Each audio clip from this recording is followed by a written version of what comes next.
This is a real landmark in Metallica's history. We've kind of shed our old skins and really got down to the bones of Metallica.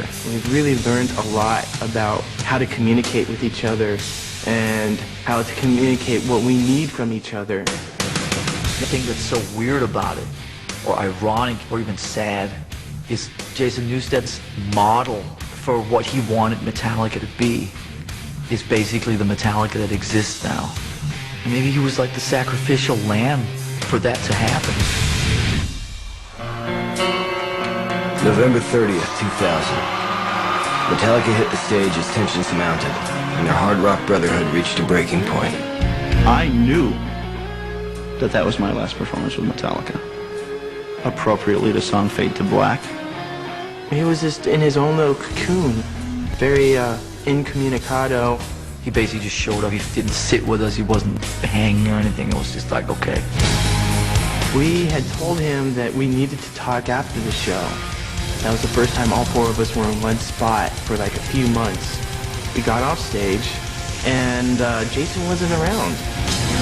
6 weeks later, Metallica met in a San Francisco hotel room to face each other and confront an uncertain future. I had a proposition. That's how the meeting started. Let's just take 1 year off. Jason told us that he was unhappy with the band. We said, why? Don't you think that'd be cool? And everybody can have their time, and I could go and make my Echo Brain record. We said, we can't take time off. We have to start making an album. So I said, okay, well, I'm gonna have to step off. I'm walking. We asked him to reconsider, and he wasn't really interested. I got really emotional. I started bawling, and I said, what are we doing? Is this how it's gonna end? And after he left, we started to take a hard look at ourselves, turn our eyes inward. Why did Jason leave? What part was ours in him leaving? 1986. Bassist Cliff Burton is killed in a tragic bus accident, and Metallica fan Jason Newsted gets a chance of a lifetime. And there was no way anybody else was going to get this gig. This was my opportunity. Newsted joined a band still reeling from the loss of a friend, and it's not easy. The truth is, we grieved through Jason. I mean, we hazed him so hard. It was his fault. We took it all out on him. Hey, let's go! And he was always thought of as the new guy. There was the three of us and Jason. Jizzing on ya. On the bass? That ain't new, man. Remember, you could say you were going to come up with something new. No, this shut up. I guess we wanted to toughen him up. We wanted him to be as tough as us. We were brutal with him. And it never ended, really. By the year 2001, family had taken precedence over the band.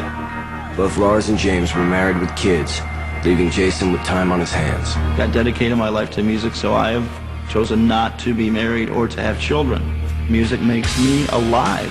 And when Metallica came to a point where they're taking months and months of time off from playing music, I have to still play music.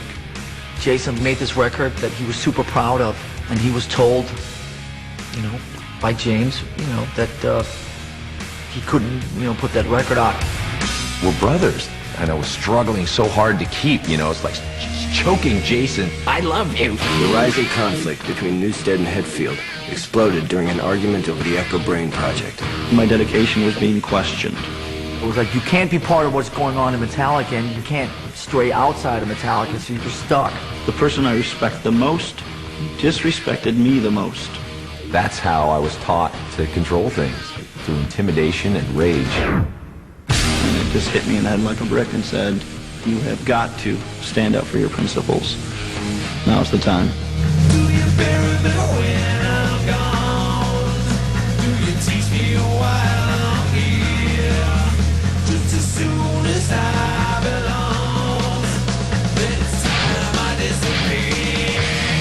I really love Jason. I respect him a lot as a friend and a musician. I felt like I lost a brother, and I still feel that way. It felt like we were fragmented. We didn't feel like a band. Ironically, James would be next to take leave of Metallica, with his enrollment in a rehab center for the treatment of alcohol abuse only months after Jason's departure. It was just, look, right now, I'm not in Metallica. Leave me alone. I need to take care of myself. Trust me on this. Goodbye. I was in shock. We didn't have James Hetfield. and we weren't sure if he would ever come back. The Metallica train never slowed down long enough for anybody to take stock of the mental health of the individuals in the band. It was never considered. You had to hold on for dear life as this train was just going out of control to squash everybody in its way. Was Metallica's 20-year ride coming to the end of the line?